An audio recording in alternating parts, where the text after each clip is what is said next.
Nobody loves the boys more than us. We three, Jason introduced Remy and I to the boys some years ago.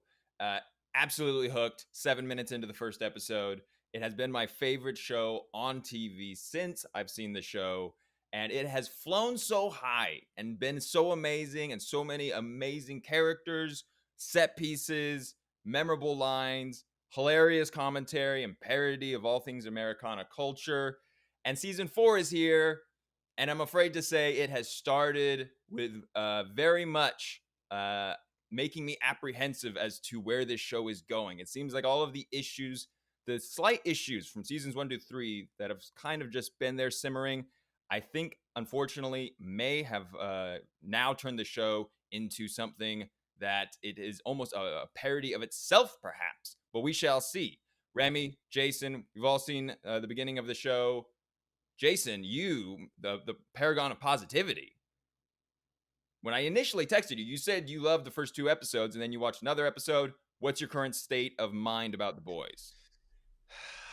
The highs are high and the lows are low. It has some really, really good elements to it, but then you're right. There is some things that are starting to question or make me question my love for this show.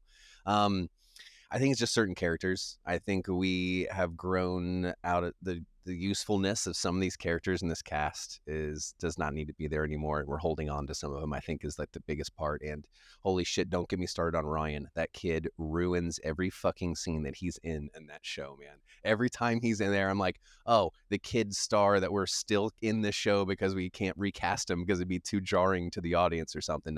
He has no acting ability left. It's squeezed every drop out of him this first couple seasons. So I feel like there's a couple characters like that I just don't care about at all on the screen. But then there's other ones where I can't get enough of them. So I definitely want to dive deeper into that. But yeah, I did not think that I would be agreeing with you on this one, Maverick, and that we would all be super positive. But the boys have not turned into men. They're still little boys.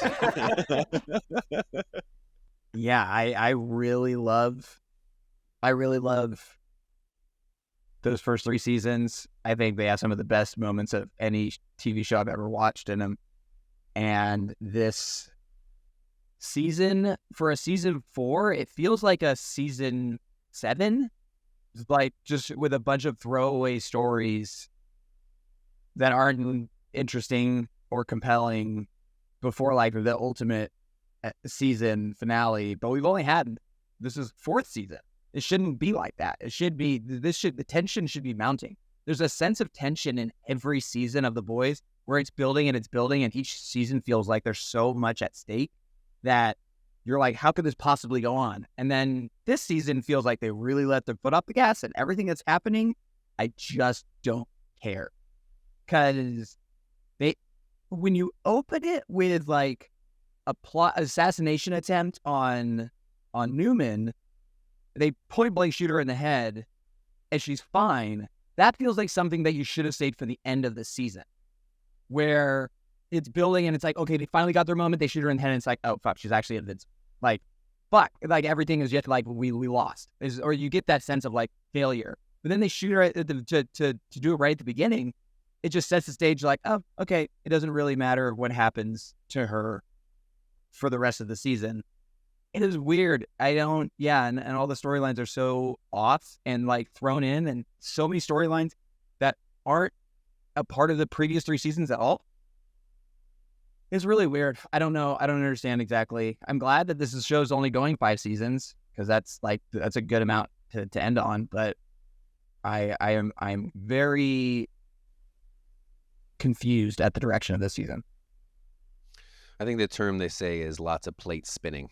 It's like they can't keep all these plates going, and they've got all these threads and all these storylines, and lots of stuff even from last season that I haven't finished. And then like just random stuff like Noir. Did we even get introduced to who that new guy is? Like I felt all of a sudden he was talking. It's like, did I miss something here? So it's like these constantly are like all of a sudden I feel like I gotta go back and watch multiple seasons to kind of, or even nothing from the Gen V kind of went forward either. I think they mentioned Godolkin once, but I know we weren't planning on much of that show kind of bleeding into this one, but I felt like they should have used a little bit more of that one in this too. But that would have been more plate spinning probably, and more plot lines that we don't care about. So it's interesting that we've gotten so far away from the Homelander death of Homelander being like what this whole show is about, to now caring about what Mother's Milk's boyfriend or wife's boyfriend's doing and stuff like that. It's just like, God damn, man, let's just get back to the cool stuff.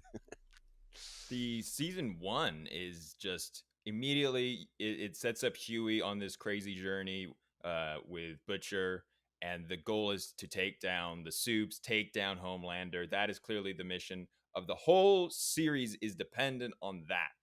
And at the end of season 1, you get a cliffhanger. And then season 2 and 3 both basically ended in nice little contained bows where everyone kind of is set in a holding pattern. Homelander's still there, Butcher's still there, and there was no real resolution. They introduce Soldier Boy in season 3, incredible character, and then they just hibernate him at the end of season 3, and it's a nice little self-contained bow. And it kind of just this problem of the boys refusing to commit to like killing one of the boys, or having multiple members of the boys die. And it's like, this journey to kill Homelander is going to cost people everything. And right now it just feels like Homelander is basically for no reason not killing people. Like through the first season, 2 seasons, he's killing people just at will, anyone that crosses him. And now he has Butcher dead to rights multiple times and just doesn't kill him, doesn't kill Huey, or it just, there's times where it just, he's supposed to just be controlled because he wants to be this lovable character.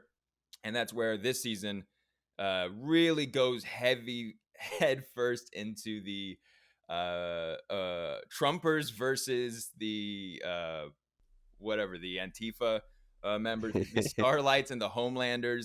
Starlighters and the Homelanders.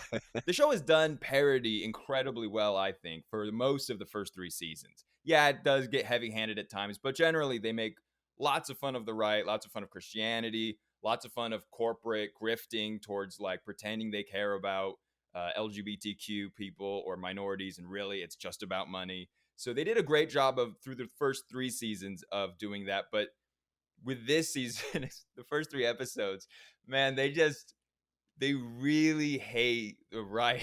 They really hate the Trumpers, because it's not like it's one thing to parody people. And one, I guess I'm rambling a bit, but the 2 characters they introduce is Sister Sage, the smartest person on the planet, and smartest woman on the planet.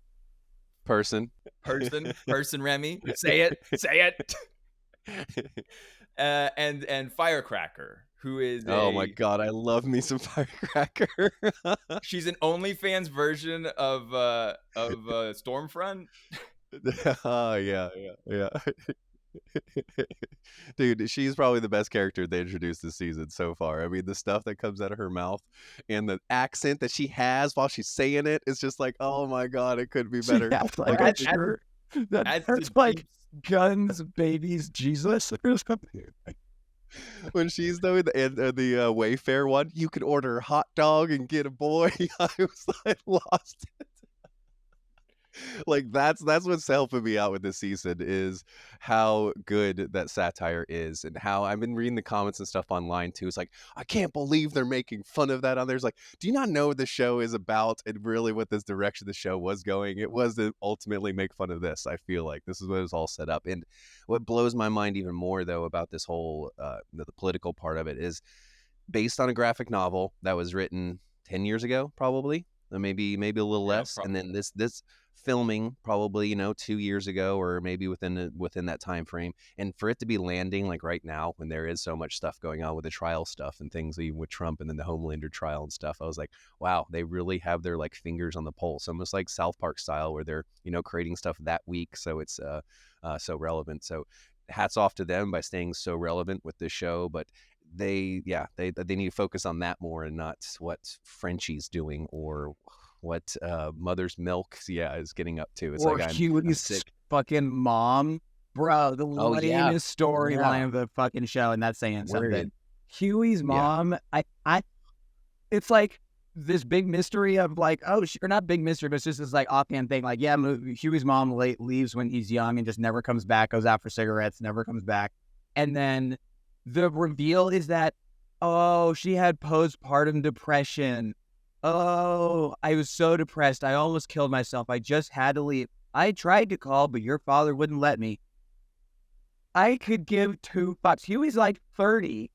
And this is like, oh, your mom left when you, and her whole reason is postpartum depression. It would have been better if it was something more maniacal, like bought her out, and like she has some like crazy tie to bot. That'd at least be more interesting, compelling. Just being this fucking sob story of like, we're gonna throw in a story to appeal to postpartum depression mothers. Like, what?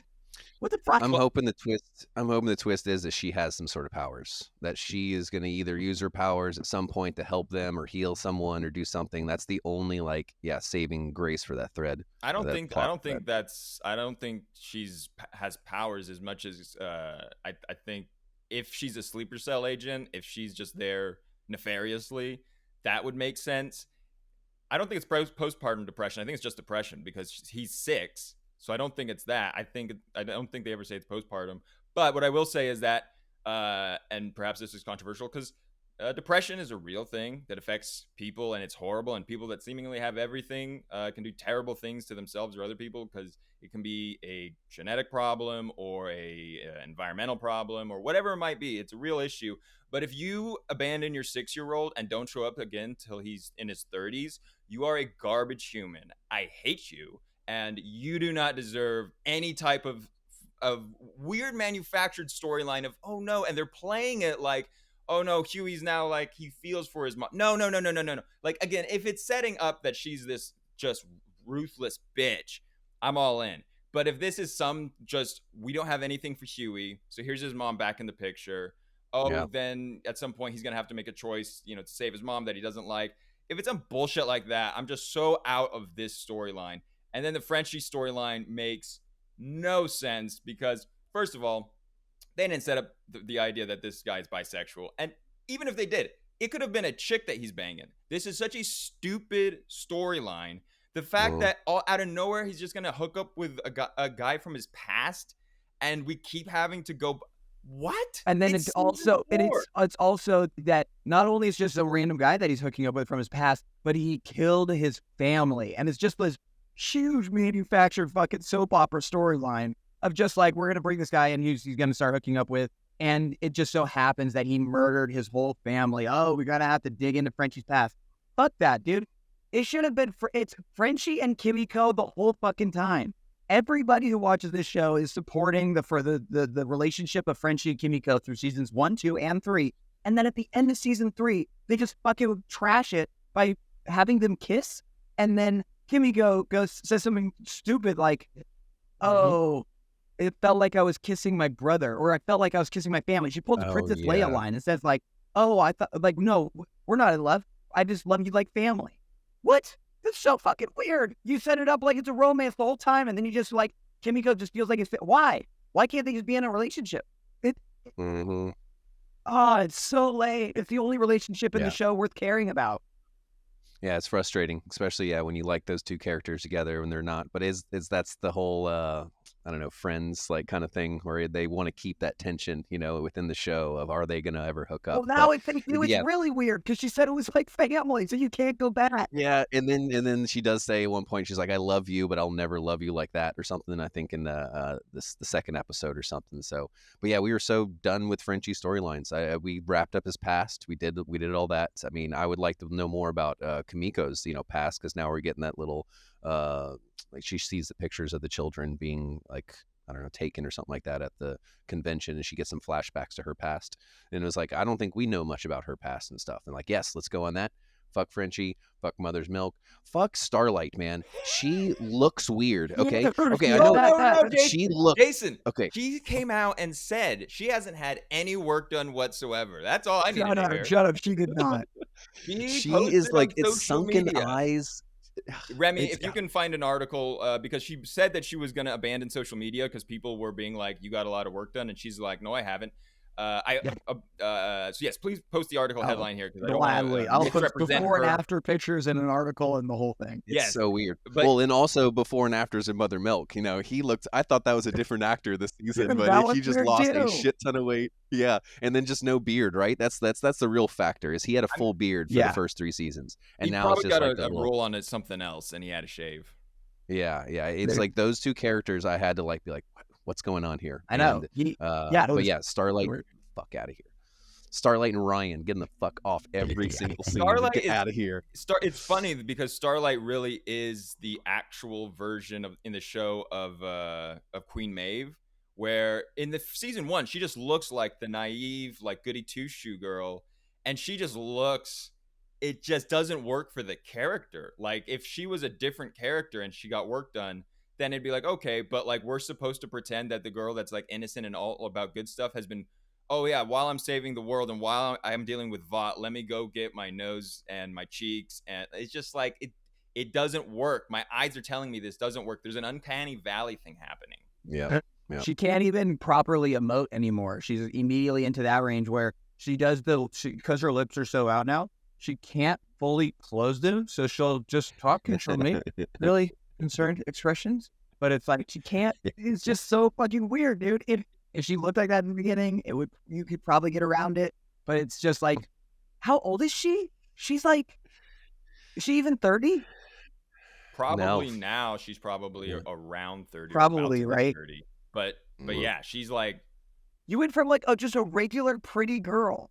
Like you were just a regular pretty girl, and then you felt like, oh yeah, I got to get like all this work done. Not just one thing, but she got like the whole fucking allegedly, I believe whatever she says. So if she says she didn't get any work done, that's good enough for me. That's the best character, the one character whose story arcs never matter really, but at least they're entertaining. That's the difference, is that with all these Mother's Milk and Starlight, like those are lame stories that even though they don't matter, they're boring. The Deep is incredible as always. Jason, what are your thoughts on the Deep and his current loving situation with his sentient octopus? Tilda Swinton is the voice of the octopus. That's fitting for her. That's fitting for her. Such a classy actress be this like what's her name? Ambrosia? Yeah, something like that. Yeah. But you guys are right. That is the sleeper hit always of this show, is his storylines and how he just I don't understand how he just keeps on getting better. Like I love how he's now standing up for himself too. Like now he's like taking that route after Sister Sage gives him that little pep talk, and then he talks shit to her. Like I love this next level of maybe the Deep for having a little bit more confidence in himself. But yeah, him and Butcher, I'm always very happy when they're on the screen. The Deep is so funny, dude. An endlessly entertaining character. It's so many little things, but yeah, his relationship with an octopus and like, are you ashamed of me? No, babe. It's just, I just got a lot going on right now. You're on PETA's list for the bestiality or something. Oh man, it's too fucking funny. It is. It's one of those things that like you could only have that sort of thing happen in a show like this, and that's what the show still really hits on, is even with the throwaway storylines of all these other characters that you don't care about, it's still consistently funny. Every episode has multiple things that make you laugh out loud and just make you chuckle and stuff. And then the parody of whatever usually nailed. So it's nice to have that consistency. But yeah, Chase Crawford is so awesome as the Deep. And I mean, I want to talk about Sister Sage for a second, but to them hooking up is like so out of left field, but I love that he has a ink about food. And I don't know if it started from when in the first season Homelander calls him a fatty because he's like, he has a little bit more body fat. And so now he gets like this whole complex about eating, and he doesn't eat around Homelander. And so he shuts up. Forgot that. Is it Outback Steakhouse Blue Onion? Yeah. He gets so excited about it. And then, yeah, they're like feeding each other shit as they like hook up. Dude, super funny. Yeah, did not see that coming. Not at all. Just like I didn't see the ass-eating train coming either. Oh my god! Oh my god! That was a Ark of the Covenant like light where I'm just melted. I was like, ah! But you know what? There wasn't as many of those shocking scenes in these first 3 episodes as I've come accustomed to. That was probably the big one of the 3 where I'm like, oh, and I was like, oh, that's And it. then Okay. and then Ryan punching the dude that splatters against the Oh, wall. That one I was like, and then oh god. and then his leg just kind of falls off of the wall. Yeah. Yeah, that was another like, oh, ooh, yeah. You Yeah, knew no, it was that is- coming. You knew that once they were like practicing that, but like they fucking really stuck the landing on just how brutal that looked. Oh yeah. And how powerful Ryan is. Holy shit. What's the guy's name? I forget his name. It's Kai or Koi or something like that. He's like Koi died doing what he loved. That whole scene, and then he like gives him a milkshake, and then he's whining about it, and he takes his milkshake away from him and comes back in. So yeah, that's about the only good Ryan scenes, or his dad's trying to one up him, or like not let his son get the entire spotlights. That part was classic. Him showing up uninvited, just showing Yeah. up in front of the cameras. It's just like We're going to save America. smile. Yeah. So Sister Sage, we previous to recording, we did talk about briefly the conundrum of Sister Sage. What conundrum are we referring to here? The most unbelievable, smartest person on the planet I've ever watched on screen. Just, there's a lot of ways you can approach playing the smartest person, or even just, for the sake of the argument, a highly intelligent, like supremely intelligent individual, which are all over the place. But people that are highly advanced intellectually tend to speak in specific sorts of ways or carry themselves in a certain way. And the smartest person on the planet, when they are speaking, that would be conveyed in how they communicate. Sister Sage communicates like a girl that just got out of college. Just super regular. Her dialogue is written very plainly and just like it could be anybody. The only things that tell you that she's super smart is that she knows, for some reason, somehow, she knows Homelander has been washing his hands more and that he has some gray hairs. They try to do this like Sherlock Holmes thing with her where she's like, oh, she notices things that only a really smart person would notice. Oh, your boy did it better. The detective guy from Gen V. Yeah, he does that for sure. Ability much better. Totally. No, yeah, he does. And the way he does it, and he breaks it down very analytically, like Sherlock Holmes would. We talked about this off screen, but Benedict Cumberbatch plays a awesome Sherlock Holmes in the BBC show. And he does it in the way he communicates with people is that he's often very irritated when he's having to explain something to somebody because from his perspective, it's very obvious. Breaks things down very quickly and in a way that would be annoying if you saw that person in person. It'd be like obnoxious for somebody to be like that, but that's how it would be. Like somebody who's that much more advanced in a specific field would be kind of annoying to listen to. Or the other end is you have somebody that's highly socially, not highly, but a bit socially inept. Your Elon Musks of the world, or these people that like when they talk about their field, it's A, either a little bit boring, or B, it's so flat that there's not much charisma behind it. And I think Sister Sage just hits none of those notes. Like the dialogue doesn't help her, but then how she acts and how she talks, and she's just hitting this SJW jukebox, constantly talking about like, oh, this racist thing, that racist thing, this misogynistic thing.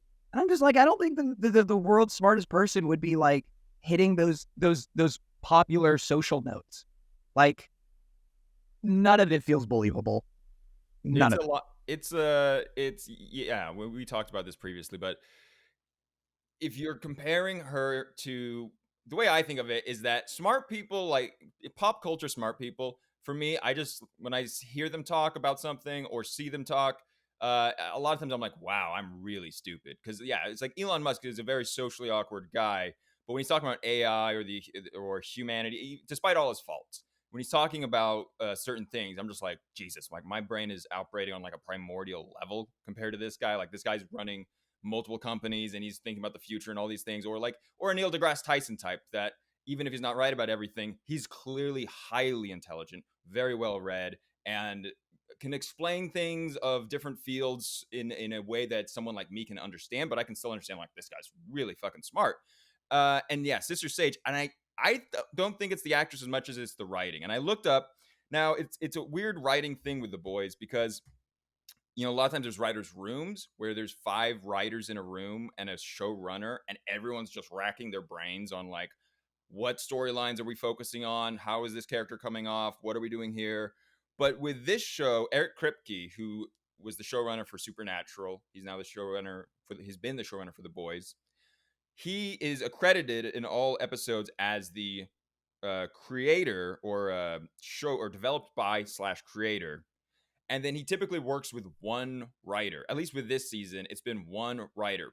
And it's been these different people that haven't really written that much. They've like written like one thing from like Gen V or one thing from a different show, but it's just one writer and him. So I don't know if he's just saying, all right, here's exactly how it's going to happen, and this person's just transcribing it. I don't know how much of it is a back and forth. But Sister Sage's dialogue to me feels like two non-black people writing what they think is a empowered black smart character who's like always talking about every social issue, and they feel like that is that is like a black experience. And if people feel seen or represented by Sister Sage, cool. I just feel like they're not doing that character any justice because, like Remy said, she's not, as of yet, been shown to like actually be this super intelligent character, unless, because the way that Eric Kripke described her was that she is like Ozymandias, who I'm not very familiar with, mixed with Lex Luthor. So maybe there'll be a reveal and she's been working everyone behind the scenes and it's this crazy mastermind plan.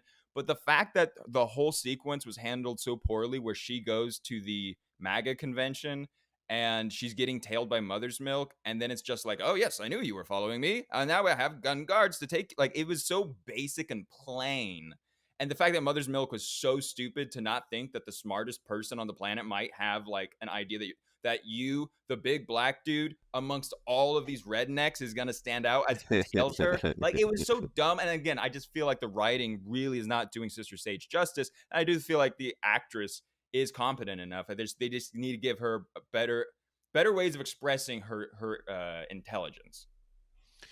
Plot device is all she really is. She was a recharge for the team to have someone smart on it, some direction, because they all those things. It was a very funny scene where he gets A-Train to blow the deep, or the other way around, like that.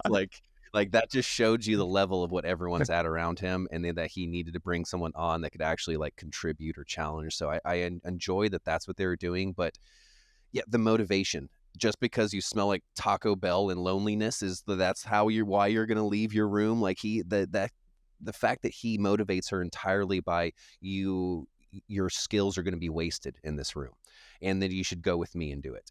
You are a Nazi. You are a racist piece of shit. And do you think that this girl is all of a sudden just going to jump on your team? Like, I hope that there is like she is playing shit behind the scenes the entire time, or this is maybe how Homelander goes down, is maybe with something with Sister Sage, because that could be the only redeeming quality of this whole storyline. Not, I mean, it's a bad just character they just try to throw at the team to try to fill that 7, kind of stuff. But I am glad the multiple man guy did die. He would have been a horrible addition to the 7. They would have been a horrible addition to the set. Yeah, I mean, you want to talk about somebody with plural pronouns? Well, I did like the Sister Sage. I like the idea of the smart character that can rope Homelander back in from his insanity and be like, no, this is the logical way to accomplish your goals. They do that to an extent, but again, it's just not as carried out as well as it should be. To circle back, Jason, to your point about the parodying and lampooning of Americana culture with this show, I disagree with you. I think that the show has lost its touch in this opening few episodes because I think they go so heavy-handed with how bad the redneck brigade are, where there's a line that Firecracker has, which I feel like that is kind of the starting point at which this makes sense, and it's funny parody when Sister Sage confronts her and says, "Why are you doing this? Why are you really doing this? Like, you don't really believe in all this nonsense. You're just doing this for clicks." And she eventually gets her to confess, like, most of these people like are lonely. There's nothing going on in their lives. Purpose, right? You need Purpose. purpose. And I feel like this is very much, that is completely accurate to real life January 6th losers, where these people are just wandering, lost, like, and there's a lot of funny parody you can have that. But when you put that same group of, they're just lonely wandering people, and then there's white power and Nazi imagery and we hate Jewish people and there's all of this stuff, it's like, that's not really funny. It's not funny just to be like, haha, they're all Nazis.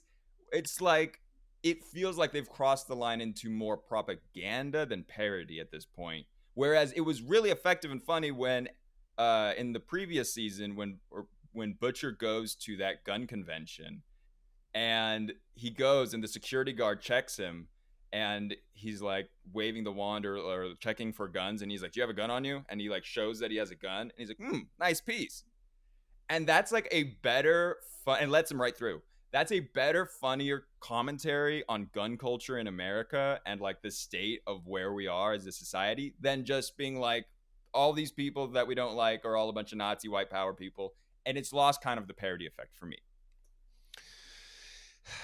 I can definitely see that, and it's very heavy-handed, but I'm trying to think of like them trying to do it lightly, like just kind of dancing or dusting around it, and you can't, you have to go like almost all in on it, and that's what makes it even funnier when it's just so much, where they're like, her speech will check every single box of, of the conspiracy things or what's kind of going on right now. So, it is a fine line, and they might have just gone a little too deep into it, but I mean, that's what I wanted out of the show. I wanted them to go deep. I wanted it in the face, and I wanted all of this crazy shit that's going on these past couple of years to be like right in people's faces and us laughing about it. Because actually, I did have a conversation with someone at work about like almost the exact same thing, and it's just like, that's what comedy is supposed to be. It's supposed to be saying those things that we all are like can't say anymore and things like that, because it's supposed to like kind of break down society, to make these things a little bit more acceptable and talked about. And so I think we need shows in comedy that's so in your face, but yeah, there's a way to do it a little less heavy-handed, I think. I don't really have much to say about that. I think you guys both basically said what I was just kind of thinking. Any final thoughts, Rembo? Anything last to touch on? Sure. I hope it picks up. I hope something really shifts and changes. But as of right now, I don't care about anything that's happening in this season. I mean, I already knew, so I already was of the thought that Ryan was going to be the one to take down Homelander in the end. Ooh, okay. That's been my theory for a couple seasons now. And so the fact that, Negan / John Winchester / I forget who else he plays. But Jeffrey Dean Morgan. Yeah. The most handsome man alive. Jeffrey Dean Morgan. He'll definitely be making the top list of your hot for this season. I hope. I never. Rem, I forgot. I wanted to tell you ahead of time to hot rank the boys. Oh, we're gonna have to do another one. Yeah. Oh wait, you were talking about Jeffrey Dean Morgan. Who are you talking about? Oh no, I was gonna say, I was talking about Jeffrey Dean Morgan. I was saying that like him being a CIA guy, he's kind of this smaller character, but it's cool to see him in the show. Dude, Carl Urban and Jeffrey Dean Morgan doing a dating show would be electric. Dude, I don't know why I feel like Jeffrey Dean Morgan could do a brother film like with John Hamm. Well, I don't know if you heard me, because I don't know if you just heard me, but I literally said when Jason said hottest man alive, I was like, oh, him and John Hamm, like they literally. No, that's funny. I hear that. That's hilarious. No, I really, I don't know why he gives me John Hamm in it. I confuse those two a lot, actually. That's right. They're the same person. He's got going to it like the hottest lives off the top of my dome, or do you want me to do this like at the end of the season? Yeah, we'll do on a future episode. We'll give you time. I need you to put a lot of time and effort You into can't this. rush You a need- hottest you- list. Yeah, I It's the know. hottest You list. need It's to. like you need to- the maximum 100. You got to take your time with it. Yeah, come Take on. your time. Yeah, that's gonna be a tough one. I'm actually Starlight already dropped down a few tiers for sure. Oh God, Let's she was in fly. the running. You could maybe there's like season 1 Starlight and then season 4 Starlight. They're two different characters. That's a good point. Yep, She's the only yep. one that's really changed. So that's what No, don't put any more effort into it now. Yeah, save the hot list for Yeah, another time. yeah, I will. Don't rush a miracle. You get lousy miracles. And that's last week.